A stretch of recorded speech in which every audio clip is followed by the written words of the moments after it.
What's up, y'all? Welcome back to the Brothers in the Deep End, season 2. We here, dog. Yes, sir. Yes, sir. First things first, we gotta shout out everyone tuning in, supporting, riding with us on this wave. We're Brothers in the Deep End.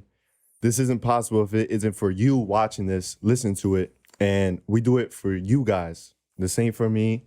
You know, of course, I like to vent and just talk my shit, but you know, we just doing it to get the message across to anybody. It could be one person. I don't care about the numbers or the views. It's just about one person impacting someone's life. And that's what it's all about, relaying a message we all can relate to as, you know, as people, as regular people, you know what I'm saying? So today this is going to be a great episode. This is the first time we got a different podcast on our podcast. Yes, sir. And this is the first time. Podception right here, bro. Yeah. And this is the first time they've been on a different podcast as well, getting interviewed. So shout out to my brothers, Nick and Mal, a.k.a. the Nick and Mal Show. Soon to be, you know, we're soon to be competing to be the #1 shows in the net. Come on, I like that. Yeah. They Kodak I like that certified right conversation. now, bro. They Kodak certified. Shout out to Kodak Black, the greatest rapper of all time. Oh, Kodak, another accomplishment, Kodak Black, shouting them out. So they're on the path to greatness right there. First things first, these two brothers of mine, if it wasn't for them, I don't think I would have got the inspiration to start a podcast. And we have a special guest viewer in the background, Juan.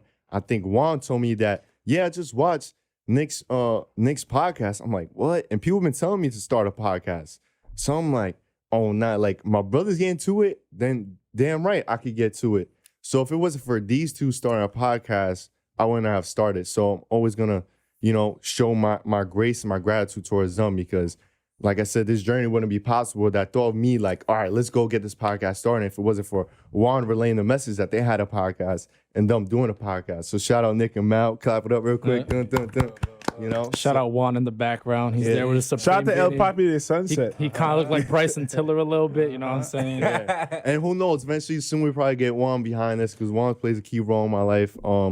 But yeah, so Nick and Mal, their podcast is a really funny one. It's like more so what would you say, like a talk show? Yeah, so I was like, explain your podcast to the world. The way I say it is a lifestyle podcast. Like we really don't have any pre-planned topics. And that's actually one of the things I like about y'all podcast, the fact that you can get COVID and have an hour-long conversation just about that. Like that's a talent within itself.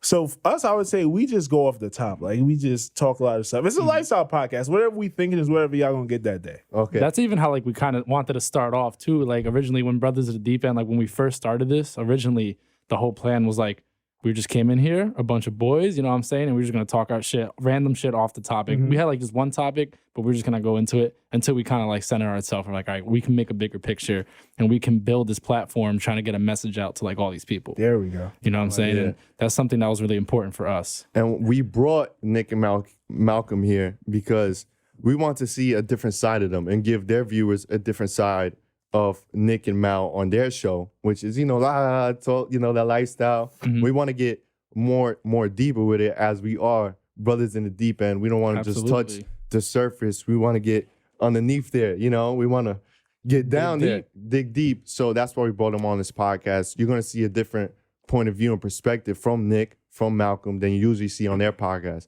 And let's give a shout out to their podcast again, Nick and Mal Show. You could tune in on Apple, YouTube, Spotify. Am I missing anything? All platforms. Instagram. Make sure you get on that. And their Twitter. The Twitter is booming because Kodak on it. So if you're a Kodak fan, you need to get on their podcast. And we got one of the best IGs for any podcast out there. Professional startups is what it is. And that is all shout out to my man right here, Malcolm. The marketing genius. So let's dive into this. I'm gonna first dive into Nick, and then we'll just transform to Malcolm. But Nick, man, I knew you, since high school, and you had an impact. All you guys have an impact in my life. But Nick, too, I'm really proud of because coming from high school to the man he is now is just amazing, his growth. And like I said, he's an inspiration to me, and I'm just super proud of him. But hearing Nick's, I'm yet to hear Nick's story, you know, really about him. I know Nick, but I don't really know Nick. That's my brother. But it sounds weird. That's my brother. But like, I want to get to know what's that core within Nick, what made him him. So Nick, if you could just take us back, because I got to know you before Fort Hamilton. So if you could just rewind back before Fort Hamilton and who was Nick then, and talk about the journey from Nick to Fort Hamilton. Got you. And just real quick before you touch on it, me and Mal was actually talking about this earlier. We interviewed one of our boys that we went to college with for 4 years. Mm-hmm. And on the podcast, it was like, yo, like I actually got to learn who this dude was. It's like I've never had that type of in-depth conversation with him. So I think that's a dope part about the platform that you guys have, we have. You actually get to learn people and learn who people are. So who Nick is before Fort Hamilton? Born and raised in Trinidad, man. If you know me. Rough. Fresh off the boat. Five. I'm dead. What you mean 5? Fresh off the boat. Nah, word. Yeah. I did come on a plane, but technically fresh off the boat. I accept that title. But yeah, man, born and raised in Trinidad. It was definitely different from, you know what I mean, most of you guys. Obviously, it's a third world country, but when I tell people I'm from Trinidad, I feel like they get a wrong idea of what my upbringing was like. I wasn't poor. I was actually one of the more fortunate kids in Trinidad. You know what I mean? I had everything. I was extremely spoiled. You know what I mean? I think I even told you, like, I actually feel like I didn't have much struggles growing up because there was so much things that could have been wrong in my life, but my family base was so strong. I was kind of like shielded from everything. You know what I mean? And it's a blessing and a curse to that. I was telling you earlier, like, I was listening to your last episode and you're such a responsible dude. And I feel like the reason is because of how you were brought up. You know what I mean? Having your dad kicking game to you and then unfortunately him passing at a certain age, you had to be the man of the house.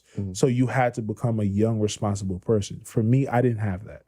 So I had a good upbringing in Trinidad. And sorry to cut you off, but coming from like, you know, third world country or Trinidad, something like that, you know, I went away to Mexico and Tulum, and that was humbling as fuck. Like I said in the COVID episode, because I'm like, damn, these kids growing up out here, like I had the good life growing up. So I'm thinking about all my brothers that really grew up outside of America. And then hearing Nick, I'm like, oh shit, like Nick, he came from Trinidad. Like that must have been crazy because I can only imagine how it is in Trinidad. But thankfully, Nick had that good foundation and what the case may be. But absolutely, that's very like inspiring in itself. Like, oh shit, you know, I had it pretty damn good in America, but he really took that leap with his family. I think a lot of people also like forget that how like nice we have it in America sometimes, you know what I'm saying? Like I feel like that's one thing a lot of people should take, you know, in, especially like from any episode or anything they do in life. Like I know like they don't really get a chance to go out of country, but as soon as you go out of country, everyone says the same thing. It's like, wow, like they live a way different life compared to what we live. Like even for me, like some of you guys might know, I don't know if you tuned into my episode or just a little bit about me, but like when I went to Afghanistan and, you know, I was in the combat zone and all that, I came back home and I saw everything way different.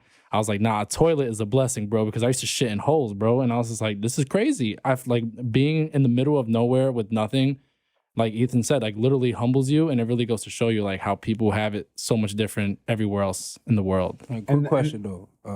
You shit in holes, like how would you wipe your ass?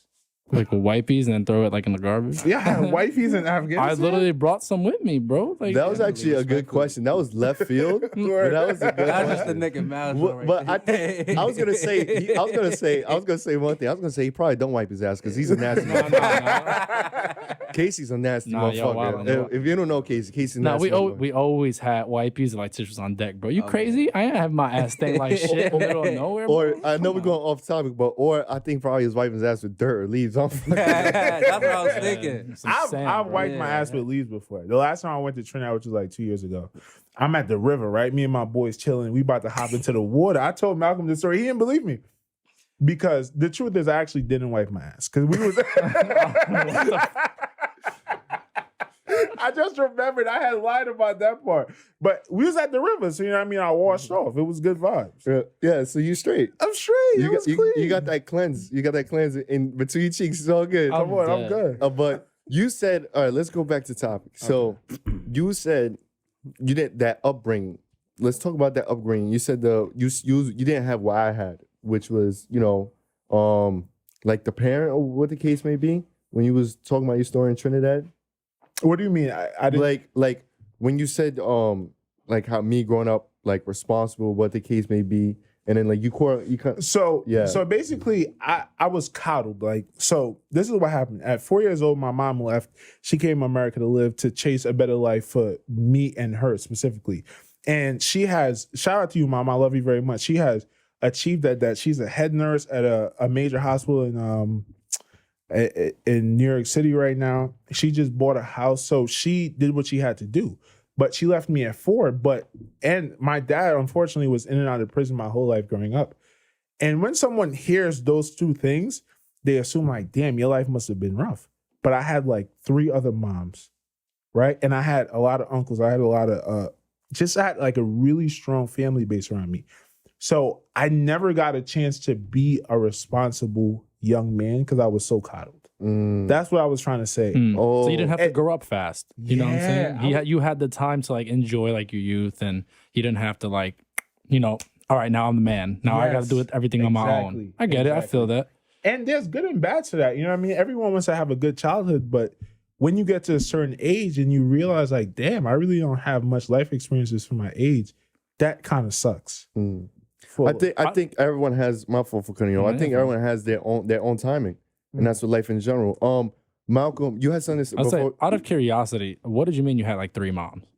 I'm so sorry. That was a random question, but I was so curious to know, like, what do you mean by 3 moms? Like stepmother? No, so my mom has a few sisters. She has 4 sisters. That's like your aunts. My aunts, but they're literally like moms. Especially Auntie Kim. She's literally my mom. Like sometimes I would joke and tell my mom, like, I don't know who I love more, you or Auntie Kim, because when my mom left, Auntie Kim and my grandmother, they stepped into that mother role. You know what I mean? And I know they loved me as much as my mom did. Like, if my mom was struggling while she was up here and she didn't have money to send down for me to get food or whatever, to put food in the house, they would never make a big deal out of it. You know what I mean? Because this is my responsibility now. Quick story. I remember, and when I realized this, I actually got suspended in high school. And it was like my first year of high school, I got suspended for like the 4th time. You know what I mean? I was a badass kid in Trinidad. I'm not really sure what was happening with me. I don't know if I was hanging out with the wrong people, but I got in trouble.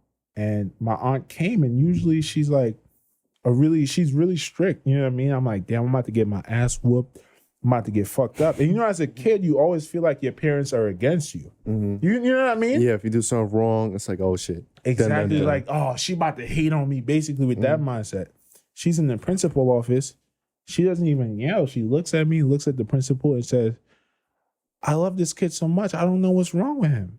Like, he was, no, for real. Like, he was always a good kid, and she broke down and started crying. She literally broke down and started crying. I'm like, wow. You got people who care for you, and even though your mom is not here and your dad is not here, you don't have excuses because you really have that family around you. And that's when I'm like, yo, this is my mom. You know what I mean? So that's what I meant by Casey when I said I had more than one mom. Yeah, just like my boy Juan in the back, he has 2 dads. He has, originally, and he has me. So, Juan, he's been making this joke for too long, son. I'm just saying. Juan does have, I am a father. Respectfully, though. But yeah, respectfully. But Malcolm, since Nick talked about his childhood a little bit, dive into yours. I think you and him kind of relate on that point a little bit with like life experience. I don't know per se, as we was chopping up before. Yeah. What's going on, guys? Malcolm right here. Yeah, you call Big me Mal. Guala. Guala, baby. Yeah. Greatest Guala running Bear. back in Utica College football history. Fact. Mr. 1K. Fact. But I'm from Queens, New York. Come from great family. I would say, honestly, in my eyes, I would say black wealth. Mom's side parents own a home. Dad's side parents own a home. Definitely coming where they came from, of slavery and everything. So that's definitely big. But yet again, I didn't know I had, seriously, I would say, black wealth until like college and shit like that. You know what I'm saying? But I grew up in Queens, New York. Started playing football when I was like 4 years old. My dad coached me. And my dad's the reason why I'm the person I am, kind of. I would say Same here, yeah. And my mom, but my dad had taught me a lot of life lessons. I'm having like a little brain fart right now. It's okay. All right. Like, So tell us about one of the life lessons that stuck to you from your father? Because I have a lot of them from me and my dad, like, you know, and shout out to your dad for playing a key role. Yeah. I think that's very important in a man's upbringing is having that father figure. And for those that don't got a father figure, like, I feel for you. Like, you know, you have to really get out the mud and like find yourself on your own rather than a man cradling you into be a better man than he is. Yeah. But you had a great father figure in your life. So talk about that one life experience. I was like, damn, like that sticks with you to this day. That when you walk outside, that's in you already. Definitely, it was one Christmas. I ain't gonna lie. I have older brother, older sister, and a younger brother, and we all spoiled. You know, if the new system's coming out, we getting it. You know what I'm saying? And at first we had to share. Then as you get older, somebody gets their own system and everything, right? Just when we lived in Queens, we lived upstairs with my grandfather. And it was one Christmas, we just got the PSP, right? Or the DS, one or the other. Yeah, I remember when those came. Yeah, exactly. Big throwback. And I was hyped. And I told my dad I want to be just like him. And I'm getting emotional. And, let it out, bro. Yeah. Malcolm is apt to cry here and there. Yeah. All men cry. But he had told me, he was like, no, I want you to be better than me. You know what I'm saying? So respect. That right there definitely motivates me in a way where it's like, you know, your dad wants you to do great. And, he was a police officer, so for him to even say that, you know, it's like, That's very powerful. You know what I'm making saying? me smile over here, bro. That's happy to hear. Like, I'm happy to hear that shit, I'm bro. tearing. You know, I mean, I could relate. You know, there's a lot of shit me and Mal could relate with that father figure shit. That was bringing me back. Shout out to your dad, man. You know, I'm hugging your dad through here. Pop Guala, he did go for real, man. I'm hugging you through here, and that's very inspiring to hear. And it's okay, Mal, to just let it out in this podcast, to let it out to the world. That's one message I want to relay across Brothers in the Deep End. As you can see, he got emotional. He's just letting it out. I wasn't even expecting that shit. Like, he called me to the left field, but this is what this is about, and we're gonna say it every week. Like, this is what this is about. Just, it's okay to be vulnerable. Like I said, to just be open, be free, and let people see your emotion. Like, there's nothing weak about it. Like, you gotta cry, you gotta take a minute. It's here. That's what we're here for, bro. And we're gonna, and then now you feel like, oh shit, you know. And it's got just a different point of it's view. respect, bro. I mean, much respect to that, and much kudos to that. You had me fucking crying. Had me That's gonna smiling live over on- here, because that's awesome to hear, bro. Yeah. That's amazing. That's for gonna real. live on in the Brothers in the Deep End history forever. Hell yeah. Did you ever get emotional like that on your podcast? Nah, I'm trying to figure out what's going on. I was like, we need the views. Like, come on. cracking jokes. nah. But you never, I feel like it's because you never reflect on situations like that. You know what I'm saying? It just sticks with you. And it just comes through as a thought usually. Yeah. You know, it goes. All right, so I was gonna say, I'm so sorry, but back to this. So you talk about how you were raised in Queens and you were raised in Trinidad. Now, moving forward, like into this, like later time in your life, how was the transition for you, Nick, from Trinidad to America? Culture shock like a motherfucker. Like, All right, so now we're talking about you were 13 years old I at was this time. 13. All right, so you're 13 during this time period. What was that transition like from a youngin' being coddled in Trinidad to a newly wed American citizen? Like, how was that? I'm still not a citizen. Say that. Yeah, the I got fact- the He'll green fuck card. up away. Yo, Juan, you know about the green card, right? I'm dead. All you about to hear is FBI open up. Nah, they're gonna come after us now. Facts. Come on. No more Nick and Mouse show. Come on. Nah, I'm a good citizen. It's about to be the you know what I Mal mean? show Shout out in to 2 Trump. days. But He's about to hate you. I don't care. But listen though, nah. So when I did come over to America eventually, it was rough.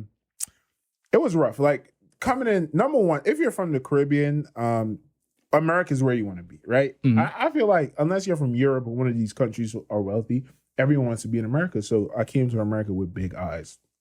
And then, as I told you, I have a big family, big friend group, like always around family, always around friends, multiple of them at a time. Like, my whole family literally lived in one small community. We were all a 5-minute walk away from each other. Damn. And that's extended family, and that's friends who are like family. Coming over here where it's just me and my mom was going to school at the time. She was becoming a nurse, full-time worker also, and the full-time mom, I barely ever seen her. So for me, not only was it a culture shock seeing like, damn, people really live differently and the kids here are different. I really don't get along with them. I went to a high school in Manhattan at Murray Hill, and it was mostly white kids. Mm-hmm. I hadn't met a white person until a month ago, Mm-hmm. right? So naturally it was a little awkward. You know what I mean? So I said, for me personally, I kind of went into my shell. I've always been a very outward person. I kind of went into my shell and I never felt like I could actually be myself. Thank God I found a few friends there that I was able to, you know what I mean, have some sense of normalcy for periods of time during the day in my week. But I kind of went into my shell and I became a completely different person because, like I said, my situation in Trinidad where I'm around friends and family all the time, now I'm in a situation where I can't even be myself. And I'm around people I don't understand. I don't like. Yeah, two different cultures right there. And coming to America is much more fast paced. It's much more like you get with it or you get flown over. I had USPA and shit. Yeah. Niggas was I thought it was Yo, free money. I came over. First thing I did, bro, my mom came, she gave me a little money to go shopping, copped like 5 USPA t-shirts. I'm You be the think it's flyest fly- nigga yeah, at you the think it's school. fly. Because in Trinidad, the thing about the culture is, as long as you have something that's clean, you're fly. Brand name is not really a thing. Niggas start laughing at me. I'm like, what's up with y'all? Y'all don't know about this yet? I thought they didn't know about USPA, but apparently I didn't know about USPA. And were they picking on you? What the case me? I got picked on for my accent. How you sound? Don't do that. But no, all right, so this is actually a very important point, right? And people ask me all the time, like, do your Trini accent. Like, no, I'm not going to do it. And my Trini accent is still very strong. You got me curious now, bro. Yeah, but the thing is, the fact that I always felt awkward when I went to this all-white school, and people would sometimes, remember one time I got in a fight with a dude in class and everybody started laughing. I'm like, nigga, I'm angry right now. Why y'all laughing? Yeah. That kind of made me realize, like, number one, I need to sound like an American so I don't stand out. People don't make fun of me. And that's why I don't play around with my accent. And like, yo, just be. Malcolm has never heard me. This has been my friend for more than 4 years. You've never heard me like, yo, put on a Trini accent. You know what I mean? And Caribbean people do that all the time. I'm like, nah, that's not me. So that's just one of the psychological issues that I was battling when I came here. Like, yo, I really can't be myself. I can't even talk like myself because it's funny. Yeah. And then, like, from that high school, what was that? How did you come to Fort Hamilton? Because me, you, and Juan made you through Fort. But them stages in the Manhattan school must have been rough. Super rough. It must have been rough. You must have felt out of character, out of whack. That's how I felt. You know what? I'm going to relate to you real quick and I'm going to bounce back because this is about you guys, not me. So my first school, St. Vincent College, I met a lot of, my first college, I said first school, sorry for that. But I come from New York City and I go all the way to Western PA. Bruh, the culture shock, and like Nick said, and I'm not like, they're white boys out there. I'm not a white boy. Those are white boys. We're talking like shout out, but the red. We're talking, rednecks and what the case may be. Everyone out there. that in college. Yeah, so I'm just like, whoa, and like they're saying I have an accent. They're saying, I look funny. They're saying, I'm like, you don't know, like, or they don't understand my lingo, and it was just like. I couldn't be myself around them. Like, they just didn't get me. I was the black sheep. Yeah. I was a black, and I felt like, and I couldn't wait to get out that cage. And like, when I finally spoke with someone from back home, it felt so good. Or when there was someone at the school where I could finally relate to, it felt good. But everyone else, I couldn't really talk to because I was a black sheep. I was just totally different. Been like, suck my dick, you heard? But you get a bacon, egg, and cheese. Yeah. But imagine you felt that out of place and y'all grew up watching essentially the same TV and having some sort of the same semblance of culture being from the United States. Now I look different from y'all. You know what I mean? Like for me, it was crazy. Now it's two different spectrums. Like I felt different here, but Nick felt different like way here. Oh yeah, he was out there. And that's why to transition back to your other question, how did you want to meet me? I would say this first, like shout out to everyone that I was friends with at Fort Hamilton. Shout out to everyone that went to that school. That school brought me to sanity. Right. And it was a big part of my growth because I probably was a wild boy while I was at Fort Hamilton. You know what I mean? But the football team, especially y'all, man, that's why I always have love for y'all. Like y'all gave me a sense of normalcy. You know what I mean? And that's how y'all met me. I was playing for the semi-pro football team, Brooklyn Rough Riders, back-to-back champs. But yo, how did you end up transferring from that school to Fort Hamilton? So literally, I'm on the Brooklyn Rough Riders, right? And we go to a game at Fort Hamilton's field. Okay. And mind you, first year in Trinidad, I see this big ass building. I didn't even know it was a school because this is not what schools look like in Trinidad. I'm asking my man, like, yo, what the fuck is this? This is like a government building or something? This is how a government building would look in Trinidad. I'm like, what's going on over here? He's like, nah, that's a school and they nice as fucking football. They actually just won the chip like 2 years ago. I'm going there. You know what I mean? Automatically it clicked. I'm going there. And me and my mom, I asked my mom, my mom is very spiritual, and she was like, no, you're not transferring school. I like where you're at. I was 10 minutes away from her job. I would go wait for her after school. So she didn't want to let me go. And I was just begging, like, Mom, please, I want to play football. Please, please, please. And you wanted to get the fuck out of that school. Yes. And eventually she let me transfer. You know what I mean? And that's how, and shout out to Coach Wilson. He did some paperwork. I don't know if I can say that on here. I don't know. I don't know. We might have to cut that out. I don't know. But we everything's about finessing. So you finessed the way, you know, shout out to Coach. We made it happen. Yes. And I ended up at Fort Hamilton, and I don't regret any part of it. How did you meet Coach Wilson, though? Literally walking with my mom off the bus. Me and my mom coming from Manhattan. She's like, hey, come on, Nick. I got you. Let's go to Fort Hamilton. We got off the B16, is it? Is that the bus over there? I think so. Yeah. The B16. We walk down, and first person we see, Coach Wilson. God. That's a God. First person we see. And the crazy part about it is, it's God, because anybody else would have been like, bro, you can't come here. You're not even from around here. Coach Wilson was like, come on, I got you. I took us down to the office, started working on paperwork immediately. First day I met this man, bro. A lot of love. Son, yeah. That's perfect timing. Let's relay a little bit back to Malcolm. How was your high school experiences? We're on the high school road right now. Like growing up in Queens, it's like Brooklyn almost, kind of. Yeah, in a sense, like that city life. You know what I'm saying? So like, how was it for you growing up? Because we know we have Nick's story now. So like, tell us a little bit about your upbringing. Like, what was like middle school to high school like, and like after the fact. All right. So I lived in Queens until I was like 8 years old. So that was like in fourth grade. So around October in fourth grade, I had moved to Long Island. Nice. Out east, like an hour away. And the school I went to Longwood. And it's a majority white school. I mean, there was really no culture shock. I was 8 years old. It was probably a culture shock for my older brother. He was in ninth grade, so in high school, you know, big culture shock. But to me, it wasn't no culture shock. I started playing. Their little league football team is called like LISA, so it's like Longwood Youth School Association for football. Did that throughout my my youth time there.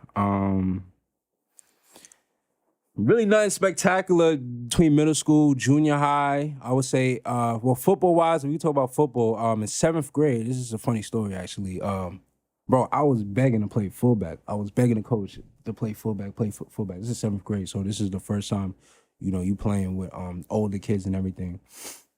And, bro, the coach will allow me to practice Monday through Friday as a fullback, but every time we had a game, I was playing left tackle. Y'all swear to God, bro. I would practice as a fullback Monday through Friday. When it's game time, I'm playing left tackle. Yeah, I don't know what finesse me. I don't know what the fuck I'm doing when it's game time, bro. You was a little chubby back then? Yeah. All I know is the ball's going to the right side, I'm blocking my guy to the left. If the ball's coming my way, if it's going to the outside of me, I'm blocking him to the right. That's all I knew. Right? That's crazy. Yeah. Not even play football, but that sound crazy. Yeah. Bro. It's like you going you're a Marine, right? It's like, all right, you're gonna shoot a sniper and you're practicing snipers and they have you shooting machine guns. You gotta learn how to shoot a machine gun before you can shoot a sniper. but like what you get what I'm saying? I'm fucking with you. I'm giving you shit. I'm pretty good with all of them. I'm this guy. Yeah, I mean, because he went to Trinidad, he was shooting all these guns for free. Fucking pirates, bro. But how was your like high school experience relatable to Nick? It wasn't a culture shock for you. It was just all right. This is high school was high school really. You understand what I'm saying? One life lesson you learned during high school though is how easy people could switch on you, no matter what type of success you feel. Success isn't as beautiful as people think it is. depends on what success you look like. Senior year, like I correlate everything to football, bro, because football was my It was your bloodline. You know what I'm saying? It really was my life, right? So senior year, we had a very good year. You know, we spanking teams. Like, I kid you not, it's 8 games in the regular season. We played 1 full game, and the score was 14-13. You know what I'm saying? So we played only 1 half out of 8 games. All the 7 games, we only played the first half, and we were chilling for the rest of the game. And the backup was playing, and so, you know, everyone's showing love and everything. You know, life is good. You think you're going to go to the LIC easily. It's going to be a walk in the park, but playoffs is a different story. And then you deal with injuries. And so, you know, we lost in the second round of the playoffs. And then you just start realizing people don't, you know, really, rock with you. And I even dealt that when I was in, like, junior high, bro. Like, even when I played Lysa, our quarterback, bro, when it was football season, like, he'll be mad cool with me. And then, like, when football's over with, he'll act like he wouldn't know me. But it wouldn't bother me, but it was like, yo, I understand how the type of person you are. It took me a year to understand, but it's like, all right, bro, like. I think that's a good message overall in life. That's just sometimes how it is. When it comes to business, people are going to work business with you. Yeah. And when it's not, you're going to see who's rocking with you. And that's just the same general anything. Like, talking about football has a excluding Casey. I mean, he has, but like 1, 2, 3, and 1. We all we all share that experience of football and taught us a lot. You know, if it was for football, I would not have met Nick, nor I wouldn't have gotten as close with Juan, because me and Juan went to middle school and what the case may be. But me and Juan really got close through football. And I think that's just general good life lesson right there. You really see who's really down for you when just shit just starts getting real. Like, to me, absolutely, football, it's real, like, but when it comes to the real life, football, you know, is like, you know, you gotta pay your bills, you gotta just do what you want to do. Outside that, you're gonna see really rocking with you. Just even like adding on to that, like, I'm gonna agree with Ethan. Ethan says this shit all the time to me, but he's like, and he kind of preaches this a lot on like his social media if y'all follow him. Kick like, class. Yeah, boy, there you go, kick class. But he always posts this one thing, and it's always super relatable. It's crazy to see all the people that we used to know growing up, the people who thought they were like hot shit, right? And mad cool. And then you see them years later, bro, and they bums. And they straight doing nothing. And they hit you up to see how you doing. Because now you're doing better than them. And like, you always know like the people who aren't going to succeed. You know what I'm saying?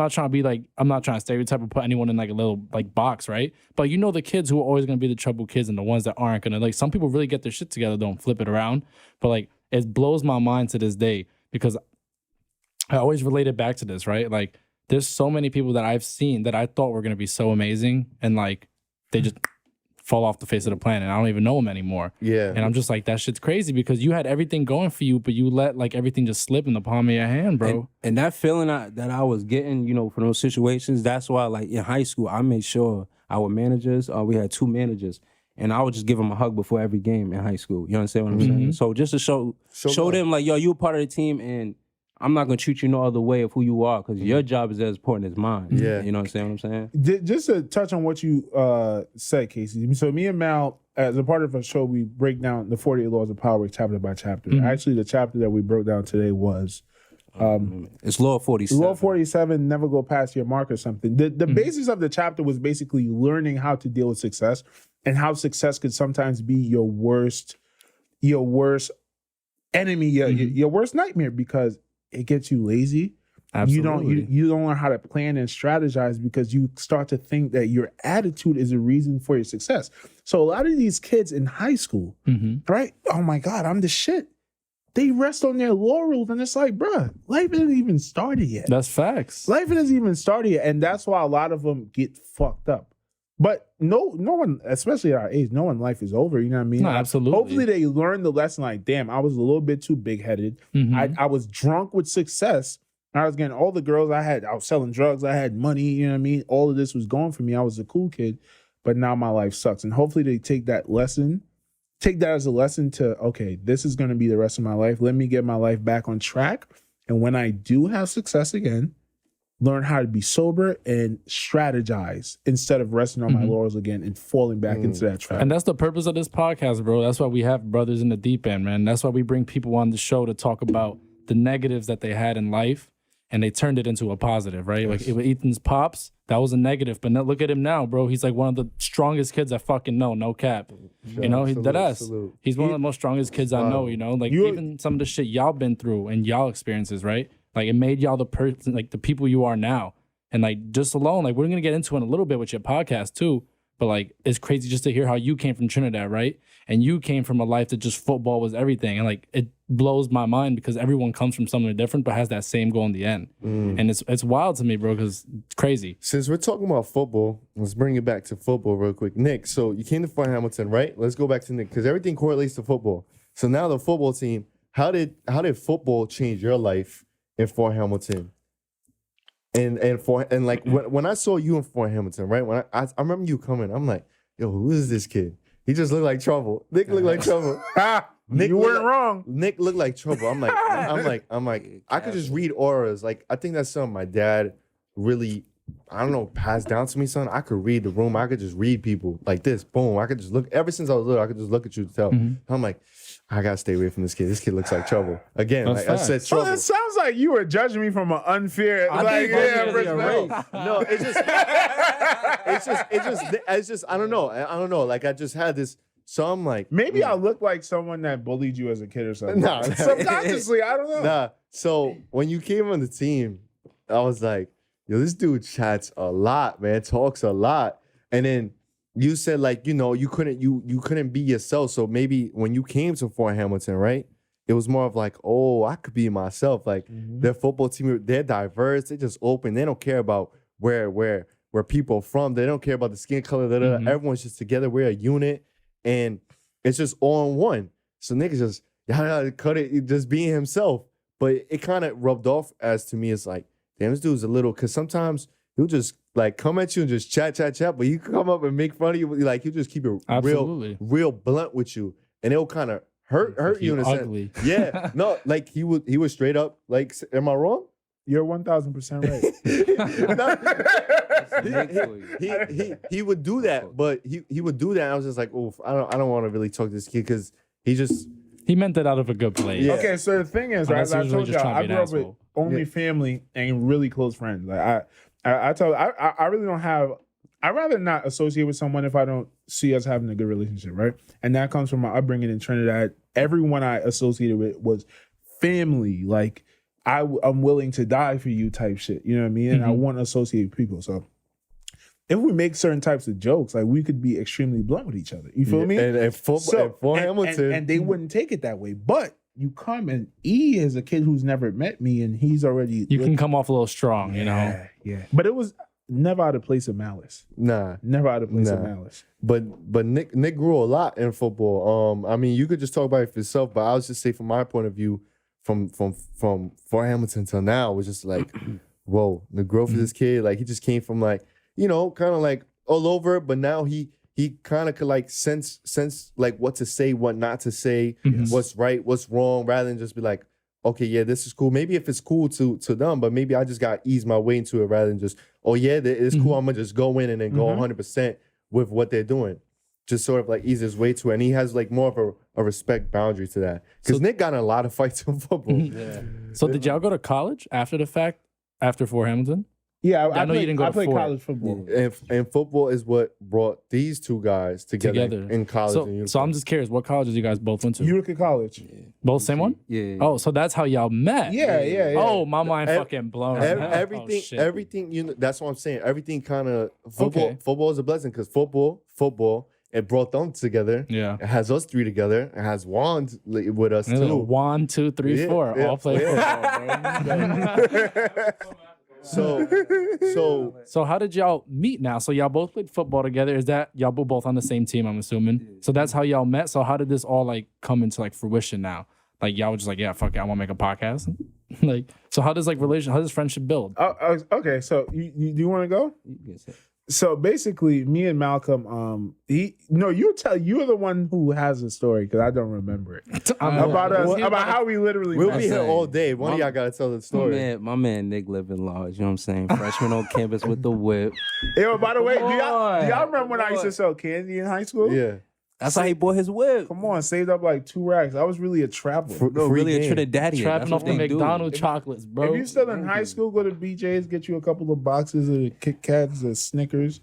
get you a duffel bag. I never even wore a book bag my whole senior year of high school. Free and game. no shoes. That's facts. No shoes. But go ahead. So go ahead. So Nick was the You know what I'm big guy saying? on Nigga campus. had to, you know what I'm saying? I had to whip. And I needed to go to Walmart, right? So I'm like, yo, I'm Nick. dead. I thought I was gonna go away somewhere else. Nah. So I'm like, yo, can you take me to Walmart? I guess I was like, we had practice. I'm like, yo, Nick, you take me to Walmart? He's like, yeah. So Nick picked me up. I'm like, I bet. I'm about to go get my stuff and that's it. Bro, we just about to leave campus. This man Nick goes, yo, you got the gas money? That's Nick for you. That's Nick for you right there. But listen though, back to my personality. Coming to America and first of all, I don't want to sound like a victim. Am I sounding like a victim right now? You Nah, gotta talk, nah. bro. You're here to talk. Talk Right, stuff. exactly. Like just coming to America and realizing the fakeness in people. In my head, I got a card. No one is going to use me. That's one of my things in life. I know if you can't be used, you're useless. But I'm not gonna let anyone misuse me, I would say. And that was a mindset I was in. I'm like, bro, I'm got a car. Niggas is not just gonna be asking for rides. So if you finna get a ride, nigga, what's up with the gas money? Yeah. And that's how I approach Malcolm. And I'm sorry it came off that way though. Nah, it's all good. I apologize to you. I never I mean, it's all apologize. good. He holds that to his heart. If, to this day. if it wasn't good, there wouldn't be no Nick and Mal. So That's a fact. continue So, on. that happened. I'm like, yo, bro, if you want a gas money, you should have told me before then. He was like, yo, I'm like, yo, you could take me back to my dorm. And then he was like, yo, bro, you mad smart because motherfuckers there would have given me money. So that's basically how our friendship started. And then football, we really had built that bond. And then I was at UC for the the fall semester, freshman year, and then I went home spring semester due to financial reasons. And Nick had called me, you know what I'm saying? Nick called me one day, just a spring semester freshman year. And, you know, and I was texting this one dude named Boost, shout out to Boost. But Nick had called me and it was like organic, you know what I'm saying? There was no like, you know how sometimes you talk to someone you haven't spoke to in a while. He's like, and it's hard. How you doing? Blah, blah, blah. And it's like, yo, why we speaking? Or it's hard to communicate. It wasn't like that with Nick. You know what I'm saying? So, And I'm just remembering what happened. Like I literally came to school and first semester, right? Like for the whole first semester, you feel like you're getting to know each other. But when you come back from second semester, you feel like, oh shit, I know him. Like, you know what I mean? These my mans. And I'm chatting with everybody, everybody around. Where the fuck is Malcolm at? Like everybody, where's Malcolm? Where's Malcolm? I started hearing like, yo, this dude is not coming back to UC and I'm heartbroken at this point. I'm like, yo, this is my mans. Why he not coming back to UC? So I had to call him, man. I think that's when I called you. yeah. When I found out you wasn't going to UC anymore. Yeah. But I already knew I was going back to UC. We just had to figure out basically a strategy for me to go back, really. But yeah, Nick had called me back, and like I said, it was just all organic love, you know, easy conversation. And when I got back to UC sophomore year, so UC had accepted way too many students. So they had kids living in a hotel like 10 minutes away. Nick still had a whip, so he was good living this, right? But after football and shit like that, even during camp, like you don't want to drive 10 minutes away when people live on campus. So Nick would be like, yo, bro, what you doing? And then we would just chill at my dorm, and that's when we really started building that connection. And just really, chopping it up. Yeah, that sophomore year. And especially in college, I could relate because in college, when you have that one person you could just call and just chop it up with, in college you kind of have a lot of free time sometimes, and it's just like, all right, I need to talk to someone, or you just got a lot of options. You got to build a bond because all right, yeah, you could do schoolwork, yeah, but then you have mad free time. It's like, what else do I do? Who do I talk to? And then boom, that brought you together, and then y'all played football. So what stuck out between you guys' relationship? Was it that like it was just organic, just like y'all was in it for one another? It was just like, that's my brother off the rip. Like, how did it go? Like, so number one, it was a friendship, right? It was a friendship, and as I said, we had a lot of friends because we're on a football team. So it was a few of us. It was me, him, our boy Keanu. Shout out to Keanu, Tyree, and we were all friends. But me and Malcolm bond became different when I said, and this is why it's perfect that we're in business together. It came off of responsibility. It came off of accountability, right? So we're at football. Me and Malcolm have the same mindset. We're trying to be the best players here at our positions, right? At the time, we were two of the best young players in our freshman class. We're like, yo, we're trying to be better. Talk it. No, for a fact. Yeah. You know what I mean? We're trying to be better and take it to a different level. And we would make plans.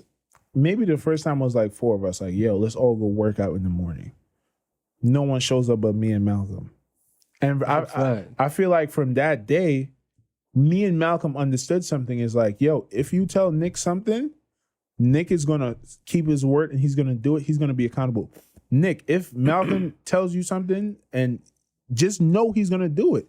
It's kind of like, no funny shit. It's like a parental relationship where you trust that your parent is going to hold you down. You know she's not going to cap. But yeah, let me rewind back though. Why also our friendship is so strong. It's basically off of New York City football versus Long Island football. We can't forget that. You know what I'm saying? We have big debates. So, you know what I'm saying? Trinity Boy right here went to the Boomer game. You know what I'm saying? For those that don't know, it's New York City versus Long Island, right? And my argument was, y'all was supposed to be there, but I got injured. And it's a fact. I was supposed to be there. What happened was, I had played fullback in high school, and Isaiah White played running back. For those who don't know Isaiah White, he played running back at Stony Brook. How it look having two running backs on the same team on the all-star Long Island team, right? It wouldn't make sense. You know, you want to share the wealth. They had some bum kids, small school in Sayville, play running back. That's just facts. Yo, hopefully he doesn't see this. Golly. Facts. But so me and Nick always argued over that, like which football is better. He's like, but bro, you never made it to the Boomer game. I'm like, yo, I should have made it to the Boomer game. I was all-state second team. I couldn't because Isaiah White had the spot and they had to give it to another kid, the other kid in Sayville. You understand what I'm saying? And he tried to make the idiotic argument that Long Island football is better than New York City football. So we're not going to get into that debate. You know what I'm saying? It's a fact, though. Because that debate could go on. And I could see that bringing our relationship close because I forgot to mention, Nick loves to debate. Come on. I mean, he loves to debate. So anyone out there, anyone of the viewers want to debate with him, just type him up on his Instagram or on his comments on YouTube. Be like, I want to come on the podcast debate with you. He'll bring up in a heartbeat. Y'all will lose, by the way. Probably will lose because they got a special nickname for him that, you know. But Come on, we're not going to do that. We're not going to do that right now. But you two guys said a key thing with relationships and how y'all became business partners and why you're starting a podcast. And it's all going to come to one with what I'm trying to bring here. So me and Casey is the same thing. You said accountability and responsibility. And it's like about holding each other down. So that's what Brothers in the Deep End is about. And just in life, it's like a lifestyle. Like you said, your podcast is a lifestyle. I think Brothers in the Deep End is what I've been about my whole life. Like I love my brothers, I love my true friends because ever since me and my dad used to hold each other down like that, right? And I want that relationship, even though I'm not gonna ever have a relationship like what I had with me and my father ever again. But I want a similar relationship to that, like some codes that abide by that, which is responsibility and being accountable. So I think that's why you two are business partners and podcast partners, and it's going well, especially well. The same with Casey. So Casey, we had a fallout, me and Casey. Me and him weren't talking for a while because he lacked that at one point with me. And there was one, and he lacked that a lot. And I was just like, yo, I'm tired of this shit. Like, bro, like get your shit straight. And then we talk. But now we're on the same page. I'm like, yo, Casey, we got to do this. We do it. When it comes to anything with podcasts, like we get it done. We're on top of it. Whenever anything I call him on, like it's like, I could count on him. You could count on me.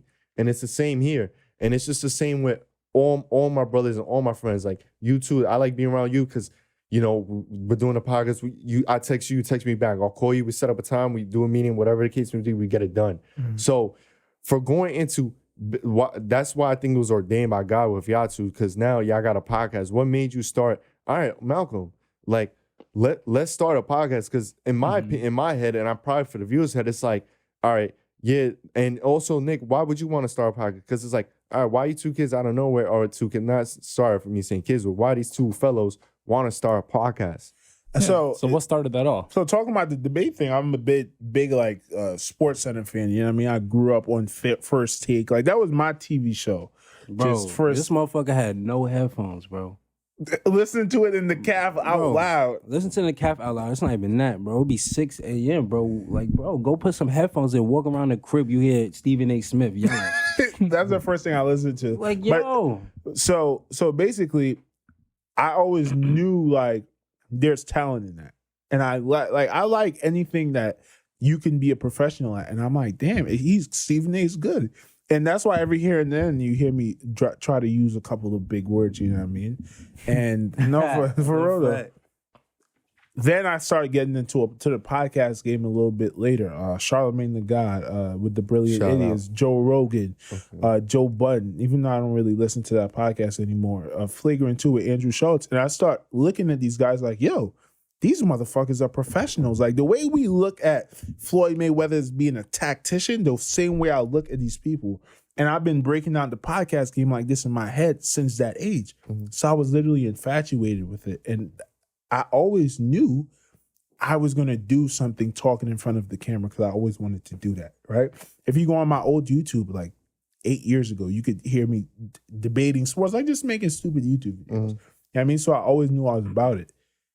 As I said, I found someone that I know if I say, bro, let's do this, it's going to be done. So there is nobody else I would do it with. Yo, Mal, we were in college, senior year. Was it senior year? Yeah, senior year. Senior year, we had an apartment with a big loft upstairs, and I'm like, hey, Mal, let's get some equipment, let's get a table, let's start doing a podcast. Okay, done. In a week, we had everything. Mic, mixer, table, everything, and that's where it started. And that didn't really materialize into an actual podcast. We never put out an episode, but this is how life is. I always tell Mal, once it's up there, it's stuck there.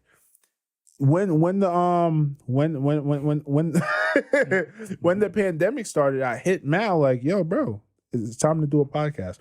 I was living in Albany at the time, and I was willing to make the trip down every weekend to do the podcast with Mal. Fire. You feel me? Because that's how much I love this shit. That's how much I believe in our talent doing this shit. And we started it. Oh, so you started in the that's crazy because we started. We did the same thing. You bro. started early in the pandemic, and so did we. Because like when I saw you, I was like, oh shoot. Then I was like, oh, we gotta get this rocket too. My brother doing it. It was like inspiration. You saw people doing it, like, yo, now I'm gonna do it. Yeah. And I saw Nick. It's like more of a push. I'm like, oh, and then Nick just put me on like, all right, you were trying to get in a podcast lead, and this is a good thing because he's like, all right, you're trying to get a podcast, like do this, do that, because he already had experience in a podcast. Yes, we're just getting started for podcasts. We have a lot more to go. We're not experts with it, but he was giving me gems, and I appreciate that. And he's up and coming right now. We're all just growing with our viewers, with our numbers daily. It's amazing, one by one. I'm not trying to get a short term. We're not trying to get no short term gratification. Like it's a 30-year plan. Off rip. Oh yeah, this podcast is booming. We want just one thing at a time. Just follow that pace. We're trying to last for a while and just slowly build this up because the same way it comes up, the same way it goes down. I'd rather slow up so that if we decline, it's a little decline, we can pick back up. And rather you get it, my fault. You get it and just boom. And the dope part about the podcasting game is we're literally, how old are you, E? 23. I'm 24. We're all I'm 18. 50. You're legal though. I'm 23. This guy. No, I'm 23. But now I'm saying though, like the thing about this podcast and shit is dope because 10 years we're gonna be way better podcasters because we have more life experience to speak on and more things to relate to our listeners out there. Yeah, and it's funny. Wallow said it. Shout out to Wallow. I watched $1 million worth of game, but it's no competition with this podcast or whatever platform you're trying to do. It's really no competition. I want Nick to strive and be great. I'm not in no competition with his viewers or the amount of money or ads he gets. There's enough money for all of us to eat. There's enough resources for all of us to gain from. Like, it's not no competition. Like, we literally share gems with each other all the time. Like, it's not no like secret or not like, oh, we need to one up on them. Everyone got their own niche and just stick to it and just stay in your lane and do you. Like, stop being like secret competition with people or like low-key hating. Like, I guarantee some people out there like, oh, Ethan is probably in competition with Nick or vice versa. Like, it's not like that at all. It's just pure just love If with they this only game. know. Yeah, if they only knew. I just want to make that clear. Like, it's never no competition out there. We all trying to eat. We all trying to be great. And 2021 is a time where everyone could be great. We got the technology. We got all this stuff. So why not? I look at it like this. Today had enlightened me a little bit on what I'm about to say, but on my way here, I'm watching CNBC News, right? And some ad pop up with these young dudes advertising their new salsa. I'm like, yo, the fuck? Someone making a new salsa already? We go to the store right now. We go into the fridge aisle with the beer. There's a whole bunch of salsa. Bud Light, Corona. Everyone got their own salsa. And I'm like, yo, what the fuck? So it's three dudes. One of the dudes worked in a beer distributor, right? And he hit up his boy who was Asian and goes, yo, the beer salsa market is huge. We need to get in it with your flavors. You understand what I'm saying? Whatever the agents like to drink. So I was like, all right, that's perfect. Then they got some other dude that did the marketing for me. For them, they dumped their savings in. And that's how I look at the podcast game. You go to the store, there's Bud Light has their own seltzer, Bud Light has their own beers, Corona has their own beers, Corona has their own seltzer. That's basically what it is. You understand what I'm saying? It's somebody gonna like your shit, somebody gonna like they shit. Yeah, that's basically how it's gonna come down to. Or they're gonna like both. Exactly. Right. And they don't care. The thing is, I can't do what he does. Like I kind of touched on it in the beginning of the podcast. Like I faithfully watch y'all podcast. I might not finish the whole thing because that's how I am with podcasts. Yeah, it's okay. I can't do what you do. The way you are able to stick to a story and carry it out. Like I said, you turned you getting COVID into an hour episode. I can never do that. I'm gonna start talking about some weird shit. You feel me? But but for real though. But that's why there's no competition, is because we all do it differently. Andrew Schultz and Joe Rogan, they're completely different podcasters, and that's why it's no competition. Because we in this lane, bro, we're not gonna step on each other's foot, and it's better to have a community than to have adversaries. Right. You know what I mean? And we all hold each other down. We're all responsible and accountable yet again. And those principles come into part and come into play. And shout out to my guy Juan. I want to beat him up at times. He's my brother, but sometimes he don't call me back, motherfucker. And I think, and even like to touch on your topic a little bit, like the fact that you guys, have a podcast and and you're black young men is even more powerful, because that's huge, especially in these times. I feel like you guys have that voice and you guys got to express how you feel sometimes. You know what I'm saying? Because that's really big, and I feel like everyone has a message. And if you can get out your message and reach people out there who are tuning into your story, then you impact someone so much more, and you give someone hopefully a different point of view on what they're thinking, because no one knows everyone's story and everyone has a whole different background, you know what I'm saying? And that's why we do this, and that's why we brought you guys on today, because y'all message is way different compared to ours, but we wanted your viewers to see a different side of y'all. You know what I'm saying? And we're switching the scenes. Rear. That's what rear literally means, bro. I'm not even kidding you. For my album, it means switching scenes. And like that's what y'all did today. Y'all switched the scene, because y'all go from this like comedy, joking, talking the shit to, all right, now we're gonna talk about your backstory. Like what brought you here now? Y'all both came up so much different. But look at that. Y'all both have the same end goal. Don't die. But I thought I was dead. But y'all both have the same end goal, and y'all both came together to have this bigger picture together. And I think that's honestly beautiful. And like I said, like, I think just to touch a little bit on both of y'all stories, y'all both didn't become like products of your environment. Yep. You came from Trinidad, and you could have just stood like that. You could have stood in your ways just from Trinidad, but you came here and you switched up for the better, and you grew as a person. And same with him, same with Malcolm.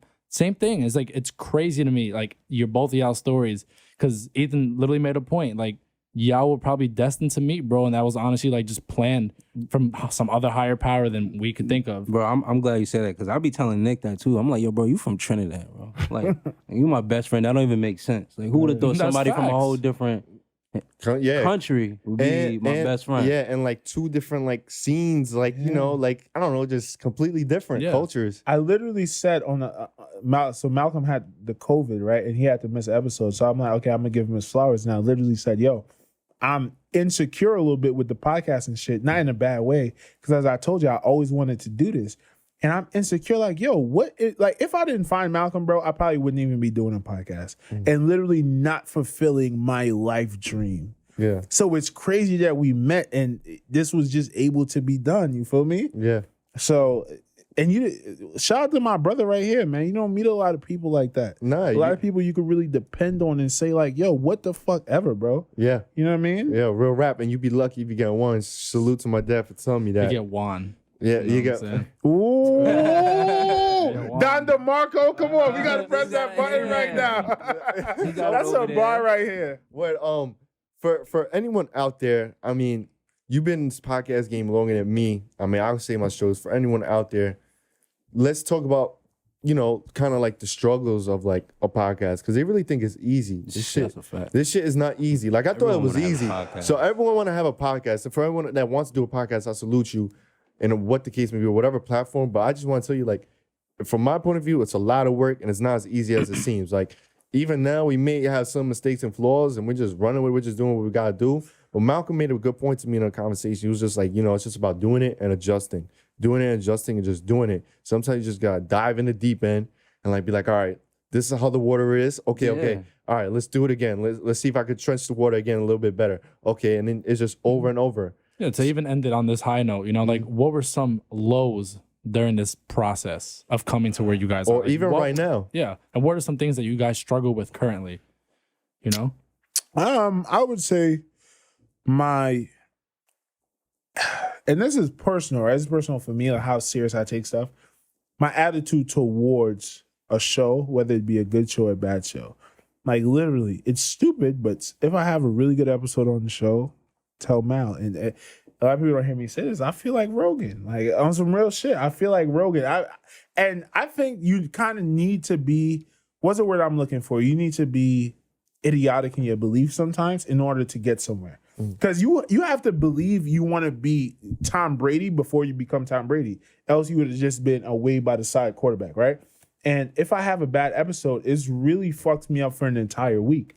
Like if I have a bad episode and I feel like, damn, Nick, you didn't study enough, you didn't deliver a message, you didn't communicate clearly enough, I would literally have a bad week. So that's the toughest part of the podcast to me. It affects my whole life, basically. Ambition right there. He's passionate about this shit. How do you overcome that bad feeling? If I have a bad episode, as soon as I leave the podcast, go write an article at home, go read a book, go learn something new. Because, okay, next week I got to teach my listeners something. And the funniness just comes because me and Malcolm are best friends. So that, and I want to say one thing. I know you got a funny nickname. I'm not going to say it. I got a couple funny nicknames. But I know we market our podcast as a funny podcast, but that's not all we do. We have real conversations on there. We, you know what I mean? Y'all could learn certain things. By the way, go listen to the Jay West episode if y'all really want to hear us dive into some deeper topics. But that's how I get over that. You got to have a better week in preparation if you had a bad episode. And then I've never had 2 bad episodes in a row. I say that. So I know how to bounce back from it. And I want to touch that. I want to touch on you real quick and then bounce to Malcolm. I think my advice to you as to like, I don't think it's ever like a bad episode. It's like life. Like you know, I think it's just a learning experience. Like it can't ever be a loss because once you take it as a loss, it's a loss. It's how you take it. You take it, all right. It's never really a loss to me. It's like, all right, you learn again. You just come back to it. And it's just like, it just kind of makes you, it sounds so cliche, but it just kind of makes you better. You can't really take it as like a hard L because to me, the 2 hard L's ever is like, something you can't really ever do again or get back, or something that's just gone forever. Like what do we always say every episode? Every episode. Time and people are the 2 things. I don't think genius when you said that. And you're not perfect. And you're not perfect. We're not perfect. Like we may stutter, we may slurs, and we may look funny, or we may go off topic here and there. But we're just like literally with life, we're just getting started. Even if you're in your 30s and your 40s, you're just touching the peak a bit. Tip of the iceberg. You just that's it. You're not really, to your full potential. So I think you do an amazing job. I think for my advice to you from Brothers in the Deep End, this is special consultation. He's getting for the low. Come on. Y'all would do that for me? Nah. But I think Nick, you do an amazing job off rep. And yeah, it's good to be hard on yourself. Like, damn, that wasn't good enough. All right, that's gonna make you just go harder and like learn. I think that was great advice. Like, if I fuck up, I'm gonna just go back. I'm gonna relearn and I'm gonna apply that shit. A lot of people don't do that. They just keep on doing the same shit over and over. I deal with the pain and I let it fuel me because I know it's my path to being the greatest. Oh, bars. That's bars. And for you, Mel, your personal, do you have any struggles with the podcast? Just struggles in general. Yeah, I want to talk about the whole aspect of it, even because I want to give people, life lessons. Everyone want to start a podcast, but it's really, especially when you do it with somebody. Honestly, if you do it by yourself, good luck. That's what I'm gonna say to you. But if you're doing it with someone, it's really understanding what you like, and you don't need to like what the other person like. You understand what I'm saying? And the reason why I'm saying that is because on my end, when me and Nick first started, it was more of like Nick would get information, right? And I was struggling to like understand what I want to do my research on. So Nick would come to the table with stuff, and I really wouldn't have much. I'm like, whatever I have, probably pointless. So I was dealing with that, and then I was like, all right, let me come to the table with something. Nick come to the table with something, and we would share each other notes, right? And then what we figured out was like that causes like commotion and shit like that. Motherfuckers just trying to outsmart each other. It's like, all right, that really don't work. You understand what I'm saying? But yet again, what are we doing right there in that whole process? We understanding each other. What this person like, what we know this person's gonna say, How can we gas it up, basically? You understand what I'm saying? And so that didn't work, cross each other's notes. So we just kept our notes to each other, and we just come to the table, whatever we need to say, free flow. You understand what I'm saying? But you gotta understand like the vibe the person is coming to, and how can you assist that person? You understand what I'm saying? Mm-hmm. So if I'm talking, how could Nick assist me? If Nick is talking, how can I assist him? I feel like a lot of people don't realize that, and it's okay if you clash heads. You know what I'm saying? You're a man at the end of the day. All men have ego. You understand what I'm saying? You don't need to put it aside all the time, but sometimes you do need to put it aside. You understand what I'm saying? And shout out to Law 47 and from 48 Laws of Power, but I had taught you, especially when you in business with another man, bro, if you got your victory, you got your victory. Don't try and like crush the other. You understand what I'm saying? Don't try and crush the other guy. And I'm saying that for like life lessons for the listeners and everything. You understand what I'm saying? Especially if you in business with your friend, family member, all of that. If you got your way, take that W. That's it, bro. Move on. Move forward. You understand what I'm saying? Learn to swallow pain as a man. Yeah. You have to do a lot of it. And your pride is sometimes one of the most painful things to swallow. Yeah. And when you're working with other men, just be prepared for that. Like literally just be prepared for that. That's why Dame Dash worked with a whole bunch of females, because he knows men deal with egos. Men want to kill you. Men want to... Bro, if you go look at the history of Asia, what the motherfuckers doing? Motherfuckers' little cousins was killing their uncle. That ass, bro. Killing their uncle for respect. Yeah, we I'm gonna kill my older brother for respect. You gonna respect me. I'm God Almighty. I'm taking care of y'all. Yeah, a man's gonna do that to you. We in history class right now. Come on, that's what we do. Can I just say something real quick? Like, since we're trying to give a couple of advice, if anybody want to start a podcast, because I believe that anyone really could do it. And this is things I was searching for when I wanted to start a podcast. The key is, personally for me, if you ask me, read a lot, write a lot, and think a lot. Those are the things. If you really want to have a good podcast and really perform well, you need to get a fucking book and write out your thoughts. Every time a good thought comes to you, you're like a stand-up comedian. Thoughts are your product. So hold on to it, right? Read a lot so you develop that critical thinking and you start looking at life differently, right? You start realizing shit like Donald Trump is the greatest president of all time. Talk to him. No, I can't say that. No, was a joke. It's a joke. It's a joke. It's a joke. My eyes widen a bit, but okay. But not for real though. Like, just read, write, and think a lot. I would say those are a couple of things. Make sure on stuff you love. Do you guys talk about like recent events, like current events that's happening like right now? So I have a question for you, Malcolm. So you said your father's a cop, right? Yeah. So has there been a point during this whole entire 2020, pandemic and, with all these events happening, right?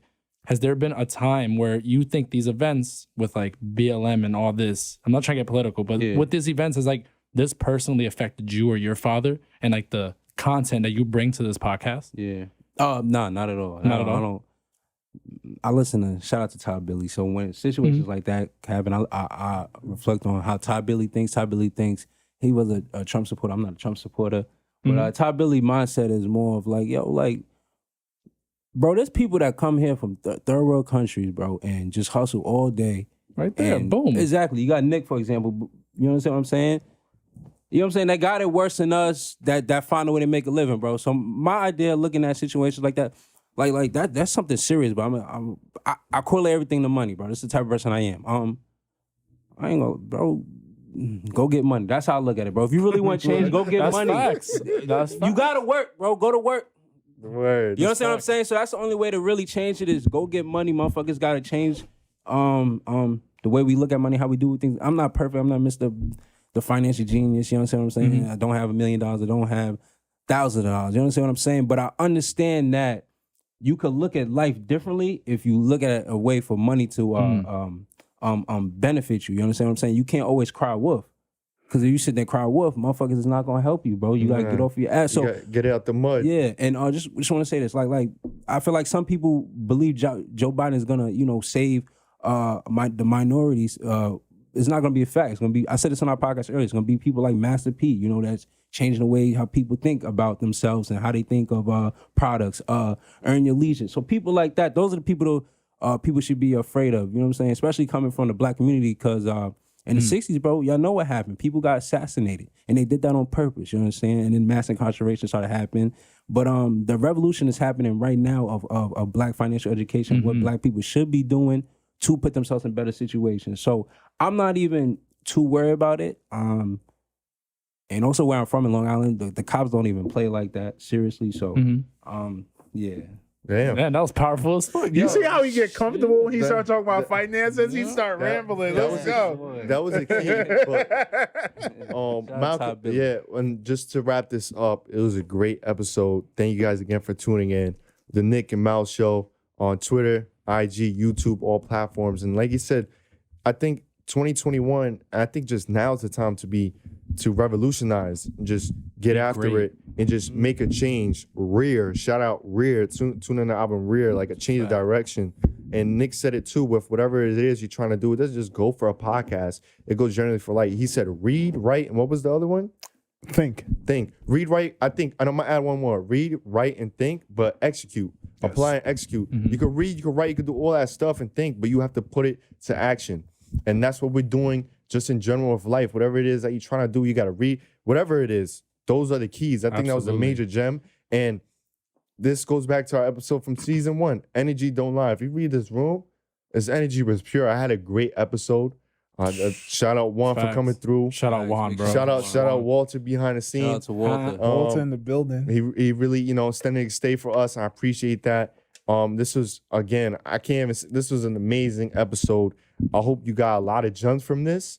And this is only the beginning to our journey. Many more episodes are gonna come with Nick and Mal. We're gonna be featured hopefully on the Nick and Mal Show again. I was interviewed by them, so check out my episode on their podcast. If you didn't tune into my episode from season 1, episode 1. But again, shout out to the viewers, man. Season 2, I told whatever I say, man, I'm gonna do. I told you I'm in the stew. I'm coming different. I'm season 2, we coming crazy. And even I'm gonna give you your flowers real quick. You've definitely been a part of 2 of my top 5 podcast episodes. Oh, respect. Because this was a great. I love this episode right here. And when you came on, it was good vibes. So, and Casey, we look forward to having you on the Nick and Mal Show. Bro, that's all you got to say. And I think one thing, we always harp on this on every episode that we do too, is just time and people, the 2 things we can never get back. And I'm really happy to have all these people in this room with me today. Like on some real shit, because this was a great conversation. We learned a lot. We all dug deep with each other. It was an open conversation. And it goes to show you, from both of y'all, and I learned this, right? This always smacks me in the face every episode, right? But family is everything, bro. And if y'all got each other, you're always going to succeed. Word. And it's funny? We're going to close this. I know, but it's been so good. But Casey doesn't know Nick or Mal from a hole in the wall. He just knows him through me, and look how we just offload. Fact. Brothers in the deep end. And we out. Thank you for everything. Nick and Mal, do you have anything to say? Yeah, make sure y'all check us out on YouTube, IG, Twitter, Spotify, Apple Podcasts, and Nick and Mal Show, YouTube. You can also check out our clips and funny skits and a whole bunch of whole entertainment on the Nick and Mal Network. Yep. That's it. Split out. Bow! Oh.